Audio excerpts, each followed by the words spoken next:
Se você está investindo na Bolsa de Valores, eu já te adianto aqui o que vai acontecer. Muito provavelmente você vai precisar tomar muito remédio para o estômago se você quiser permanecer investido. Por quê? Porque hoje nós tivemos o anúncio aqui do nosso ministro da Economia, o Haddad, que ele trouxe ali algumas medidas que podem até ser úteis, outras inclusive que me parecem que são extremamente complicadas e que vão mexer com gente grande que provavelmente vai dar um jeito de se safar. Só que para você entender o que eu quero te dizer, primeiro você tem que saber que houve aqui um pronunciamento, tá bom? Foi feito há algumas horas atrás, e aqui eu não vou passar o vídeo todo com vocês, né? Tem 7 minutos, mas eu coloquei as principais questões para que a gente pudesse, ao mínimo, compreender algumas situações, tá bom? Então, vamos lá, eu separei aqui algumas reportagens para a gente entender minimamente, tá?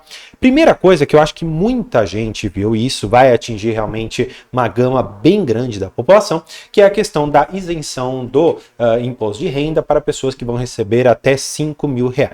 Neste ponto, eu quero que você perceba o seguinte.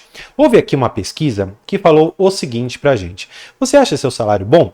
E eles trouxeram aqui pra gente que as pessoas têm aqui um resultado, a percepção que mostra que é distorcida entre os mais ricos e que em dezembro de 2020, 75% das pessoas com renda superior a 5 salários mínimos se consideravam na metade mais pobre do país, tá bom? Essa é uma. Agora, eu quero que você veja isso aqui, ó. Essa daqui é bem mais nova, tá? A população que recebe até 3 salários mínimos é a que mais gera arrecadação de tributos para o país. André, quanto tá um salário mínimo? O salário mínimo hoje está na casa dos seus 1.400, multiplicar aqui por 3, estou falando de R$ 4.200, ou seja, a gente consegue mais ou menos entre essa faixa dos 4.200 até uns 5.000, mais ou menos entender que é a margem da população que traz mais arrecadação de tributos, e isso não foi feito por qualquer instituição. Estou falando aqui do Instituto Brasileiro de Planejamento e Tributação. E indo aqui embaixo, eu quero mostrar para vocês o começo da reportagem, é muito interessante. Olha só, vamos ler essa parte que é muito importante. Mais de 79% da população brasileira que recebe até 3 salários mínimos por mês contribui com 53% da arrecadação total no país, que nessa terça-feira chegou aqui a 1 trilhão, informações do Instituto Brasileiro de Planejamento e Tributação, tá bom? Só que, olha só que interessante, eles colocam aqui embaixo que o cálculo da instituição demonstra ainda que 7,6% da população, cujo rendimento mensal fica entre 5 e 10 salários mínimos, responde a 16% do total arrecadado, enquanto 20 milhões de pessoas que recebem entre os 3 e 5 salários mínimos são responsáveis por 12,5%. Ou seja, olha só como que é a cadeia aqui, tá bom? Estamos falando de 80% da população que recebe, aí eu vou até mudar de cor, aqui ó, menos do que 3 salários mínimos. Aí você tem uma outra parte ali, mais ou menos uns 12 e mais outros 7 aqui, que corresponde àqueles que recebem mais de 3 salários mínimos, tá? E aí tem a parte que eles dividem entre 3 a 5 e de 5 a 10. Fato é que quem recebe até 3 salários mínimos, que eu já fiz a conta aqui com vocês, corresponde a 80% da arrecadação. E aí eu te pergunto, meu nobre, como que eles querem fechar a conta? Eu vou desenhar um pouco mais com vocês logo em seguida, só para a gente entender como essa dinâmica aqui parece que não vai fechar muito bem, tá bom? Mas eu já vou explicar melhor para vocês, tá bom? Além disso, eu até joguei aqui no ChatGPT para ele me dar uma ajuda, porque eu queria saber o que são as pensões dos militares. Apesar de saber mais ou menos como funciona, etc., mas eu queria ter uma noção maior aqui. O que me chamou a atenção foi essa pensão por morte, que alguma das vezes ela pode ser vitalícia. Será que realmente pensões vitalícias em caso de morte é algo justo no nosso país? Afinal de contas, quais outros lugares você tem pensões vitalícias, a não ser quando você faz a contratação de uma previdência complementar privada? Eu não estou falando de dinheiro dos cofres públicos que vão sustentar aqui uma determinada aposentadoria. Eu estou falando de dinheiro privado. Aí já é outra questão. Mas dinheiro público, uma pensão vitalícia, será que bate? Não me parece que está de acordo. E claro, você também tem a questão da aposentadoria dos militares, que eu não vou entrar no mérito se é justo, se não é justo, se eles se aposentam antes, se aposentam depois. O ponto é que, de acordo com o pronunciamento do Haddad, eles vão revisar essa situação. E como que funciona, né? Vamos fazer aqui alguns cálculos de forma muito simplista. Vamos lá. Então eu vou colocar aqui com vocês como que funcionaria essa conta, tá? Não seria uma coisa muito difícil. Então eu vou colocar aqui a isenção, tá bom? Dos R$ 5.000. Eu estou falando que de um total de 100% aqui, eu estou falando que aproximadamente 80% da população está aqui embaixo, que recebe abaixo aqui dos seus 3 salários mínimos, o que daria mais ou menos ali, como nós vimos, uns R$ 4.200, quem recebe 3,5, enfim, você entendeu a ideia, abaixo aqui dos 5 mil. Quando eu olho para a categoria, vamos dizer assim, das pessoas como um todo, vou colocar aqui trabalhadores, eu olho para uma categoria de 100%. Quanto que efetivamente corresponde a militar? Bem, por algumas pesquisas que eu fiz, claro, não existem números tão precisos para isso, mas fica aqui numa média de mais ou menos uns 8 a 10% da população tá na classe de militares. Só que aí militar envolve muita coisa, tá? Não é só exército, você tem polícias, tem bombeiros, tem muitas coisas que acabam entrando de uma certa maneira na parte militar, tá? Fato é que esse daqui é o suficiente para você entender qual que é a distribuição. Então, olha só a diferença gigantesca que existe. Ou seja, eu estou falando que eles estão cortando todos esses 80 aqui, e eles estão estimando que esses gastos, ou melhor, esses cortes que eles vão fazer, serão suficientes para fazer frente a uma economia de aproximadamente 70 bilhões nos próximos 2 anos. André, você acha que isso vai se concretizar? Olha, esse desenho aqui, por mais que seja extremamente simples, já me deixa totalmente confortável de entender que não vai. Por quê? Eu ainda posso seguir um pouco mais com vocês e dizer o seguinte: alguns militares, não vou entrar mais uma vez no mérito se é justo ou não, tá bom? Aqui eu estou fazendo uma análise exclusivamente econômica, mas eu sei que alguns militares recebem ali, por exemplo, os seus R$ 4.000.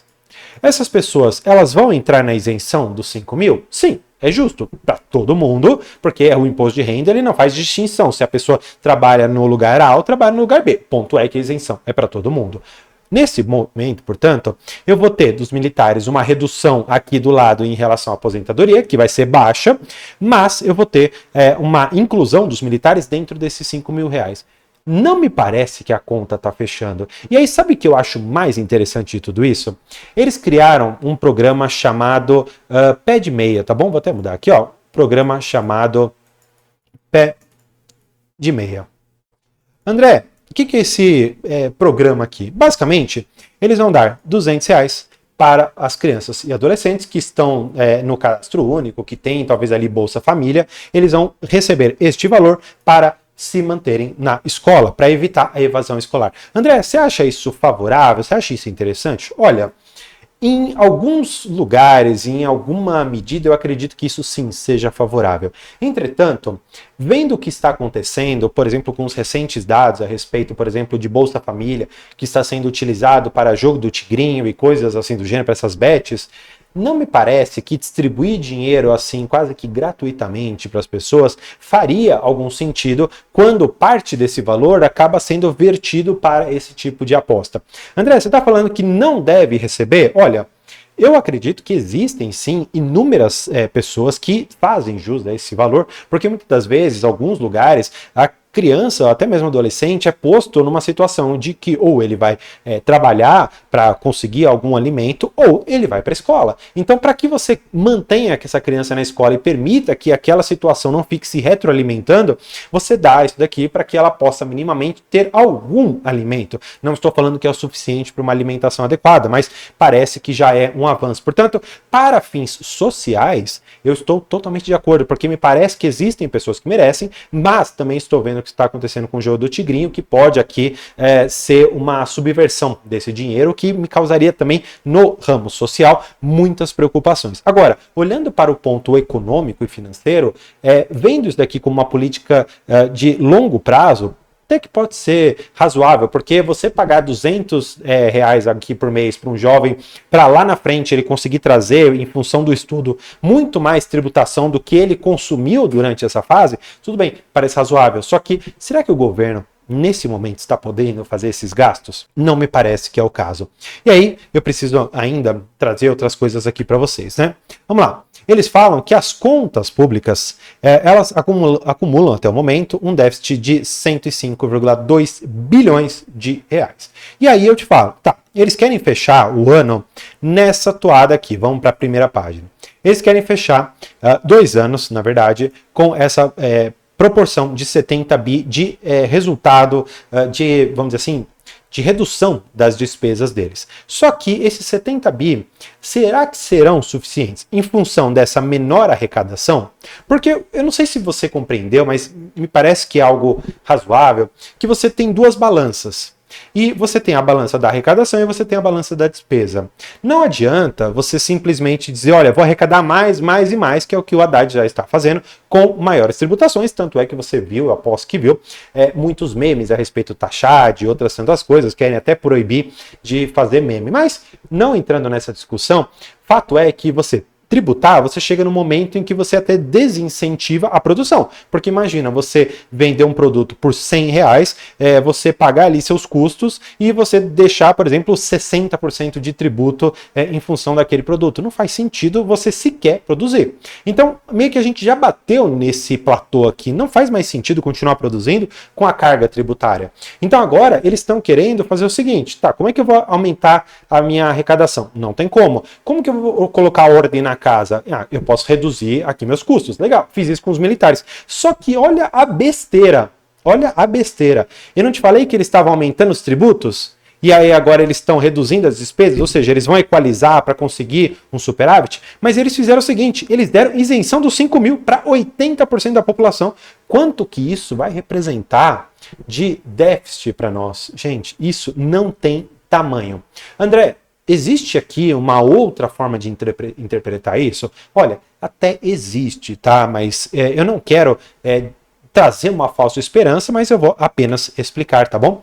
Basicamente, eu te falei que você tem aquela isenção dos 5 mil. Tá bom. André, quanto que isso vai representar para o trabalhador? Olha, pode ser que fique ali numa casa de uns 500 reais a mais, 400 reais a mais, tá bom?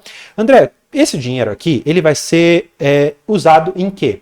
Muitas vezes, esse dinheiro pode ser usado para ir lá na vendinha do Zé, aí o Zé vai lá, vende uma determinada mercadoria para uma determinada pessoa, e então o Zé, ele acaba pagando um determinado imposto, o que acaba gerando uma arrecadação que é parcialmente compensada pela essa isenção até os 5 mil reais. André, você acha que é razoável você imaginar dessa forma?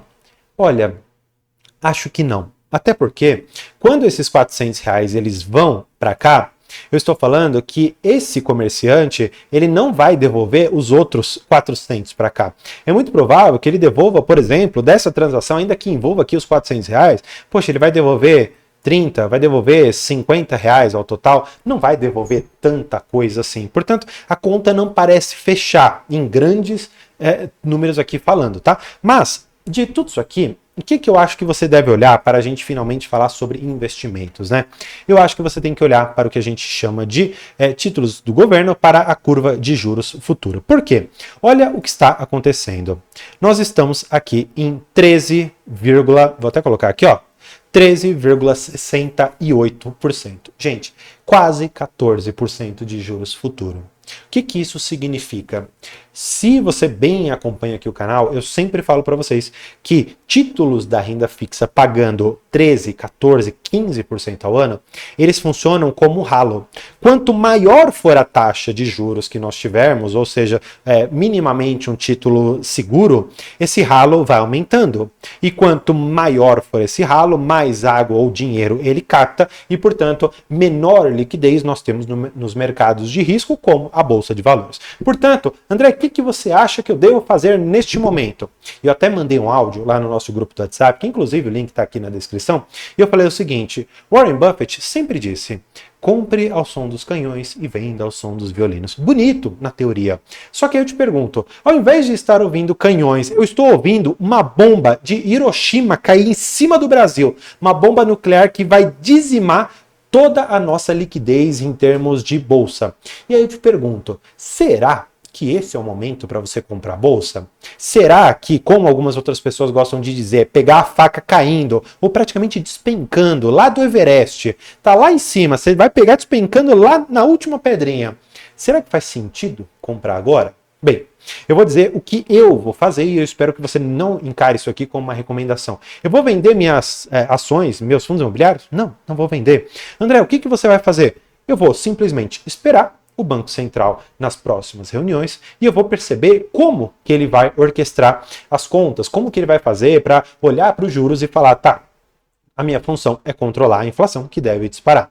Nesse ponto, portanto, o que eu acredito que é o ideal fazer? Tá.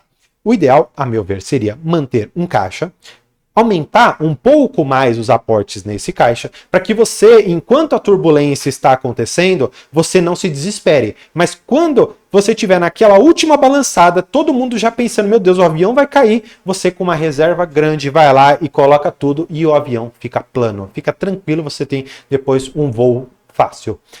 Essa é a minha estratégia. Se eu vou acertar, são outros termos. Até porque eu não tenho uma bola de cristal para te dizer, olha, daqui 6 meses tudo vai estar de acordo, vai ser um mundo maravilhoso e legal, vai para frente. Pode ser que daqui 4 anos nada aconteça. Porque tem um livro do Howard Marks, que são os ciclos de mercado, e lá ele explica claramente que funciona da seguinte maneira o ciclo, tá? Vou até desenhar para vocês com cores aqui, que eu acho que vai ficar bem legal. Você tem ciclos econômicos. Eu vou colocar na linha verde como se fosse a nossa bolsa de valores, tá bom? Então, ela vai ter um momento negativo, um positivo, negativo, positivo. Legal. O que acontece? Eu vou colocar a economia como um vermelho. E o que acontece? Muitas das vezes funciona da seguinte maneira. A economia, ela vem, ela sobe e ela cai. E ela faz esses movimentos assim. Por quê? Porque muitas das vezes a bolsa ela não consegue interpretar corretamente quando a economia está subindo. Assim como ela não consegue interpretar aqui em cima quando a bolsa vai começar a cair. E só lá na frente, quando talvez a bolsa já estiver começando a recuperar um pouco, a economia vai estar estabilizando. André, isso aqui ficou um pouco confuso. Por isso que eu recomendo depois que você vá lá para a nossa área de membros, porque com o gráfico que eu mostrei lá do Howard Marks ficou muito mais claro de entender, mas eu espero que você tenha compreendido que o ciclo de mercado ele não conversa com o ciclo econômico. Normalmente, o ciclo de mercado está atrasado em relação ao ciclo econômico. Porque como que o mercado ele olha? Ele fala, tá, os dados estão começando a vir positivos, portanto, agora eu posso olhar para a bolsa. Ou seja, nós esperamos os dados positivos para então tomar uma decisão de bolsa e nunca o inverso. E agora, por isso que é contraintuitivo investir, enquanto você estiver nesse caos, talvez seja o momento de você investir. Talvez nesse cenário estejamos aqui caindo, pode ser que ainda não chegamos ao pior de tudo isso, mas pode ser que o pior seja agora e daqui a pouco o ciclo econômico muda e a bolsa finalmente sobe. Então, esse vídeo não é um trem fantasma, não tô querendo trazer o caos aqui para você, não tô querendo dizer que você tem que fugir do Brasil, mas eu quero que você tome realmente muito remédio para o estômago para conseguir suportar as oscilações que nós teremos na nossa bolsa. E se você gostou da medida econômica que foi travada ali pela Draghi, você pode deixar um comentário, claro, não sou dono da verdade, e se você não tiver gostado, você também pode se inscrever aqui no canal, porque eu aposto que vão ter conteúdos fundamentais para você continuar investindo com qualidade. Então, por hoje é isso. Muito obrigado e tchau!